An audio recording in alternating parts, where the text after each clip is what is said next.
Everyone, ETM dishes पर आपका स्वागत है। मिठाइयाँ तो बहुत ही ज़्यादा ज़रूरी होती है क्योंकि हर खुशी को सेलिब्रेट करने के लिए मुंह मीठा कराना बहुत ज़रूरी होता है। इसके लिए आज हम एक बहुत ही डिलीशियस और टेस्टी मिठाई बनाएंगे जो कि बहुत आसान होती है बनाने में। इस तरह की मिठाई को आपने अक्सर मिठाइयों की बड़ी बड़ी दुकानों पर सजी हुई देखा होगा, जो कि आज हमारे किचन में बनकर निकलेगी।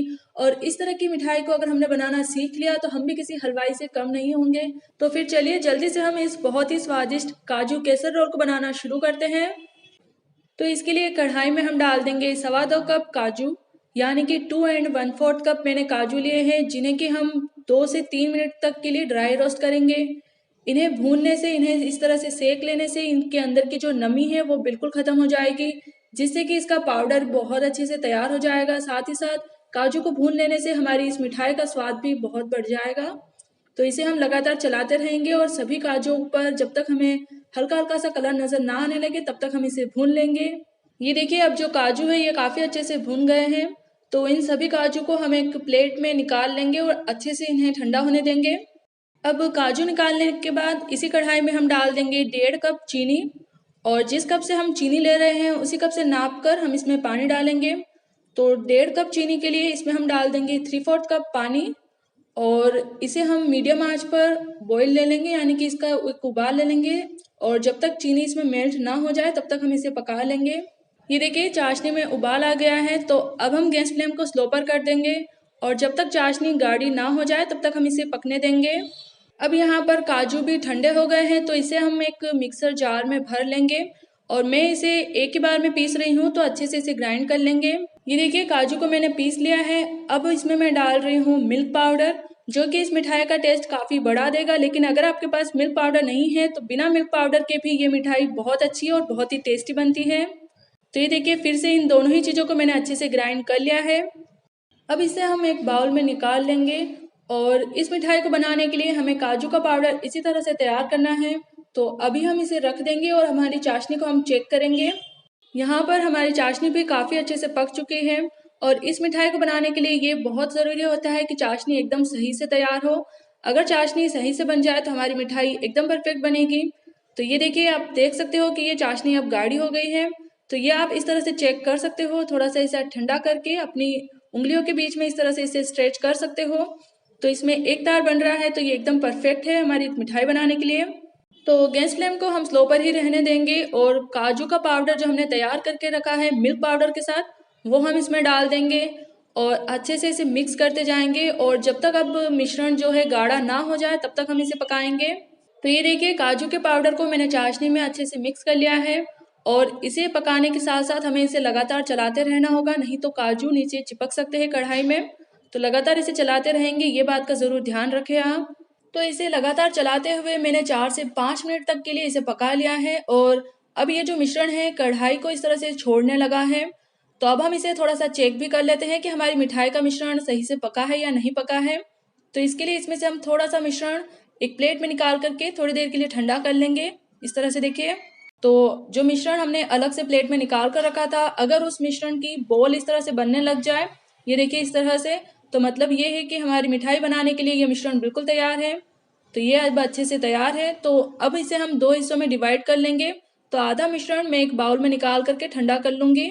अब काजू केसर रोल बनाने के लिए इस बचे हुए आधे मिश्रण में हम डाल देंगे केसर वाला पानी, और इसी के साथ इसमें मैं डाल दूंगी 1/8 कप पिस्ता पाउडर, यानी कि पिस्ता को मैंने अच्छे से पाउडर कर लिया है। और इसे फ्लेवर देने के लिए इसमें हम डाल देंगे 1/2 टीस्पून इलायची का पाउडर। आप चाहो तो यहाँ पर रोज़ वाटर का भी यूज़ कर सकते हो। तो इन्हें हम फिर से स्लो आंच पर पका लेंगे कुछ सेकंड्स के लिए। और कलर इसका थोड़ा सा फीका लग रहा है अभी, तो इसके लिए मैं इसमें थोड़ा सा चुटकी भर ऑरेंज फूड कलर मिला लूँगी। तो ये हमारे काजू केसर रोल का अंदर वाला हिस्सा भी बिल्कुल तैयार है। इसे भी हम एक बाउल में निकाल कर ठंडा कर लेंगे। तो ये देखिए, ये दोनों ही हिस्से अब काफ़ी अच्छे से ठंडे हो चुके हैं, बट पूरी तरह से इन्हें ठंडा नहीं करना है। अब हम मिठाई को शेप देना शुरू करेंगे। इसके लिए अलग अलग हमें इन दोनों ही मिश्रण को अपने हाथों से इस तरह से मसलना है। बिल्कुल जैसे हम आटा गूंथते हैं वैसे हमें इसे मसल कर अपने हाथों से आटे जैसा बनाकर तैयार कर लेना है। तो ये देखिए, एकदम सॉफ्ट आटे की तरह हमारा ये मिश्रण तैयार होना चाहिए। अब हम इसे 4 हिस्सों में डिवाइड कर लेंगे और एक बोल की तरह इसे बना लेंगे। अब सरफेस पर मैंने एक पार्चमेंट पेपर लगाया है। यहाँ पर आप कोई भी प्लास्टिक का यूज़ कर सकते हो ताकि मिठाई बनाने में आसानी रहे हमें। अब इस केसर वाले हिस्से को हम इस तरह से इस पर रोल करेंगे और इस तरह का हम एक शेप दे देंगे इसे, और इसे अब हम फिर एक प्लेट में रख लेंगे। तो चारों हिस्सों से हम इसी तरह से शेप बनाकर रख लेंगे। ठीक इसी तरह से जो हमारा सफ़ेद वाला काजू का हिस्सा है उसे भी मैंने हाथों से मसल कर केसर वाले हिस्से की तरह सॉफ्ट बना लिया है। तो इसे अब हम दो हिस्सों में डिवाइड कर लेंगे और बड़ी सी बॉल इसकी तैयार कर लेंगे। तो इस हिस्से को हमें रोल नहीं करना है, इसे हमें बेलना है बेलन की सहायता से। तो इस तरह से फैला देंगे और एक दूसरे पार्चमेंट पेपर से कवर कर लेंगे, या फिर आप बेलन पर हल्की सी चिकनाई लगा करके इसे एकदम पतला पतला रोटी की तरह बेल सकते हो। तो हल्के हाथों से इसे हम बेल लेंगे इस तरह से। तो ये देखिए इस तरह से पतली सी रोटी की तरह हमें इसे बेल लेना है और फिर एक चाकू की मदद से इसे हम बीच में से इस तरह से डिवाइड कर लेंगे और दो हिस्सों में इसे हम बांट लेंगे इस तरह से। देखिए अब जो केसर वाला रोल हमने बना करके रख रखा है वो हम इस पर इस तरह से रख देंगे और इस तरह से हम इसे लपेट लेंगे, फोल्ड कर लेंगे और हल्के हाथों से हमें इसे रोल करना है और फैलाते हुए हमें इसे रोल करना है ताकि ये परफेक्टली शेप में आ जाए इस तरह से। देखिए तो इजी रहे इसके लिए हम इसे बीच में से काट देंगे और दो हिस्सों में बांट कर इसे हम रोल करेंगे। और ये आपकी मर्जी है कि आप इसे जितना चाहे उतनी थिक रख सकते हो। मुझे इसे इतना थिक रखना है तो मैंने इसे इस तरह से फैला लिया है। और काजू केसर रोल ज़्यादा थिक नहीं होते हैं और ज़्यादा पतले भी नहीं होते हैं। तो इस रोल को हम प्लेट में रख देंगे और इसी तरह से सेट होने के लिए छोड़ देंगे। और ठीक इसी तरह से हम बाकी के सभी केसर रोल को रोल करते जाएंगे, बनाते जाएंगे और सेट होने के लिए रख देंगे। तो यहाँ पर बिल्कुल ठीक इसी तरह से मैंने सभी रोल बना करके तैयार कर लिए हैं। तो अभी हम इन्हें थोड़ा सा सेट होने देंगे, उसके बाद हम इसके पीसेस कट करेंगे। तो 10 से 15 मिनट में ही ये अच्छे से सूख जाते हैं और इतने में हम इसके पीसेस कट कर सकते हैं। तो लंबाई हम इसकी लगभग 1.5 से 2 इंच के बीच में रखेंगे। तो पहले इसके ये जो कॉर्नर्स है, जो किनारे हैं वो हम हटा देंगे क्योंकि इनकी अनइवन सी शेप है, और फिर इन्हें हम काट लेंगे।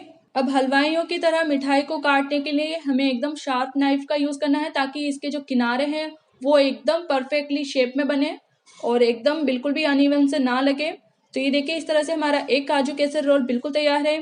ठीक इसी तरह इसी शेप में हम सभी रोल काट लेंगे और यहाँ आप चाहो तो इन पर चांदी का वर्क लगा सकते हो, लेकिन मैं इन्हें इस बार बिना चांदी के वर्क के बना रही हूँ। तो बिल्कुल इसी तरह से हम सभी रोल कट कर लेंगे और फिर इन्हें सर्विंग प्लेट में अरेंज कर लेंगे। तो ये हो गई तैयार हमारी एकदम डिलीशियस घर पर बनी हुई बहुत ही स्वादिष्ट मिठाई, जो कि सभी को पसंद आएगी। और इन्हें आप बहुत ही आसानी से 10 से 15 दिनों तक के लिए फ्रिज में स्टोर कर सकते हो और त्योहारों की सीजन में आप बड़ी ही आसानी से अपने हाथों से बनी मिठाई से सभी का मुंह मीठा करा सकते हो। सबको ये पसंद आएगी। और अगर आपको मेरी ये रेसिपी पसंद आई हो तो प्लीज़ इसे लाइक करें और हमारे चैनल ईटी अमीशस को जरूर सब्सक्राइब करें। सब्सक्राइब बटन पर क्लिक करें, घंटी के निशान पर भी जरूर टच करें ताकि हर नई रेसिपी का नोटिफिकेशन जल्दी से सबसे पहले आपको मिल सके। हम नेक्स्ट रेसिपी के साथ जल्द ही मिलते हैं। Till then enjoy this delicious kaju kesar roll and thanks for watching it यमीशस।